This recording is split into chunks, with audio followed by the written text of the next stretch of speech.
দাদা এটা কি করছেন? এটা হচ্ছে উল স্কাউরিং বলে। উল কাভারিং।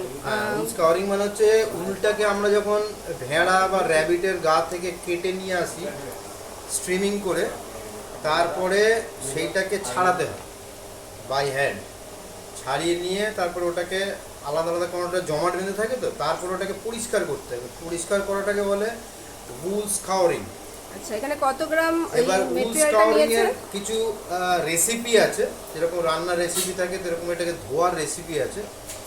আমরা আপাতত 500 গ্রাম উলের ওপরে কাজ করছি। 500 গ্রাম উলকে নিয়েছি পুরো মেপে, তারপরে সেইটাকে ওর মধ্যে দিয়েছি আমরা 10 লিটার জল। না, আগে গামলাতে কি নিয়েছেন?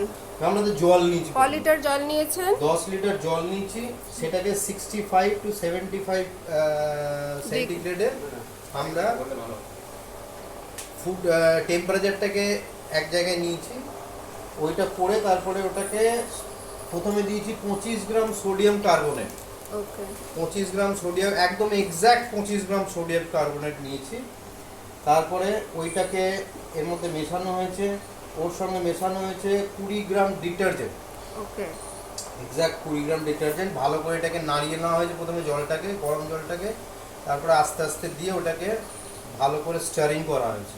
আচ্ছা, নাড়ানোর পর এটার পিএইচ ব্যালেন্স কত ছিল? পিএইচ ব্যালেন্স, এটাকে আমাদের পিএইচ ওই মাপটা দিয়ে দুটো কেমিক্যাল মেশানোর পরে মাপটা হবে 8.5 টু 9। মানে পিএইচ ব্যালেন্সটা হবে 8.5 টু 9। ওকে। তারপরে এবার উলটাকে দেওয়া হলো। উলটাকে দেওয়া হলো, দিয়ে পুরোপুরি জলের মধ্যে ডুবিয়ে রাখা হলো। এবার প্রথমে ডোবানোর সঙ্গে সঙ্গে আমরা একটু জল স্যাম্পল হিসেবে নিলাম। প্রথম যে জলটা, সেই জলটা আপাতত এই কালার রয়েছে। পুরোটা হয়ে যাওয়ার পর এরপরে 40 মিনিট ধরে আমরা এটাকে স্টারিং করব পুরো ভালো করে, এটাকে নাড়িয়ে ঘাটিয়ে জমিয়ে রেখে 40 মিনিট স্টারিং করার পর কি করতে হবে? তারপরে এটাকে ওয়াশ করতে হবে। প্রথমে কি জলে ওয়াশ?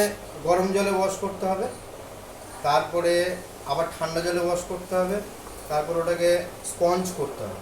স্পঞ্জ করে জলটা বের করে স্পঞ্জ করে ড্রাই করতে হবে। তারপরে আবার ঠান্ডা জলে করতে হবে। তারপরে এটাকে নিয়ে যেতে হবে, নিয়ে গিয়ে আমরা একটা জায়গার মধ্যে ফেলে ওটাকে আবার সব হাত দিয়ে ছাড়িয়ে নিয়ে তারপরে আমরা আবার শুকাতে দেবো।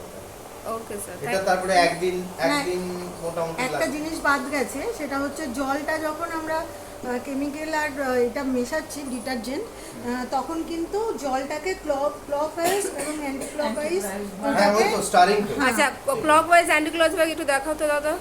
এই যে এটাকে ক্লকওয়াইজ এরকম করে জলটাকে ঘোরাতে হবে। হ্যাঁ, আর অ্যান্টি খালি ক্লকওয়াইজ জল, হচ্ছে তখন উল্টোটা। উল্টা দিই। তখন উল্টা দিই। আর তারপরে অ্যান্টি ক্লকওয়াইজ এরকম করে। ওকে।